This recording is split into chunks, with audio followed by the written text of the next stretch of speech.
जय हिंद दोस्तों। डिक्टेशन शुरू होगा 5 सेकंड बाद।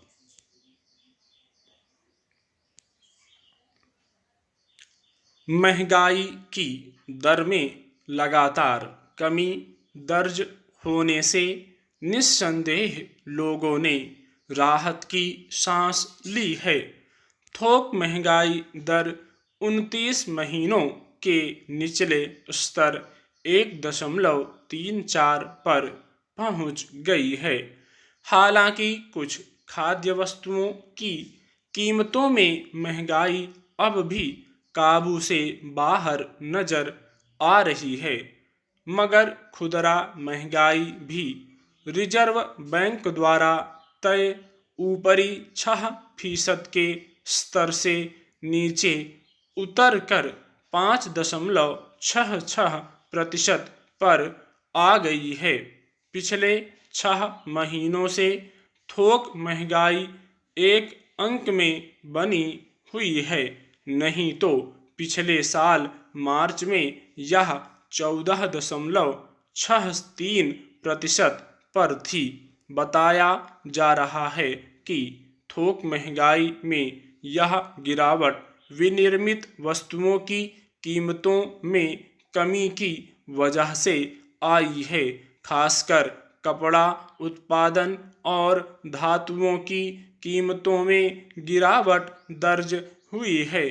कीमतों में आई इस कमी की एक वजह ईंधन के दाम में कमी भी बताई जा रही है। पिछले कई महीनों से अंतर्राष्ट्रीय बाजार में कच्चे तेल की कीमतें ऊपर का रुख किए हुई थीं और युद्ध की वजह से आपूर्ति श्रृंखला में व्यवधान आने के चलते इन पर काबू पाना कठिन बना हुआ था।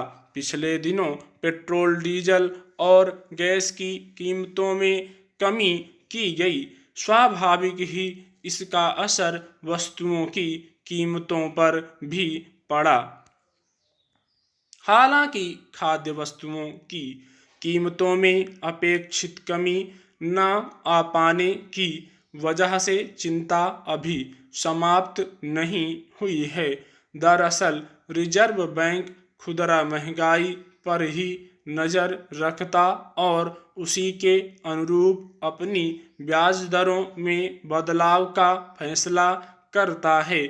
पिछली मौद्रिक नीति में उसने रेपो दरों में कोई बदलाव इसीलिए नहीं किया कि उसे यकीन था कि महंगाई का रुख नीचे की तरफ होगा। उसका अनुमान सही साबित हुआ है, मगर अब भी दूध, फल और सब्जियों के दाम आम लोगों की जेब पर बोझ डाल रहे हैं, तो इस दिशा में सोचने की जरूरत है। गेहूं, मोटे अनाज और धान जैसे अनाज की कीमतें कुछ टूटी हैं, मगर जिस तरह मौसम का मिजाज बदल रहा है और गेहूं की कटाई के समय ही देश भर में तेज हवाओं, बारिश और ओलावृष्टि ने फसलों को चौपट किया, उससे आने वाले दिनों में कीमतों का रुख यही बना रहेगा। कहना मुश्किल है।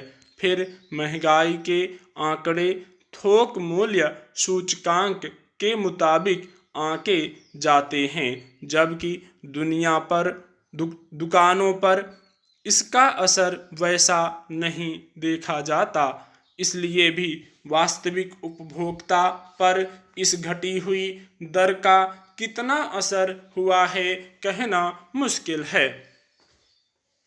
हालांकि महंगाई में गिरावट का यह रुख राहत देने वाला है। थोक महंगाई उतरकर 1.5% से भी कम पर पहुंच गई, तो इससे जाहिर है कि औद्योगिक उत्पादन में तेजी आ रही है। अभी तक उद्योगों में सुस्ती का आलम था और बाजार में अपेक्षित खपत न हो पाने की वजह से उनमें उत्साह पैदा नहीं हो पा रहा था। स्टॉप।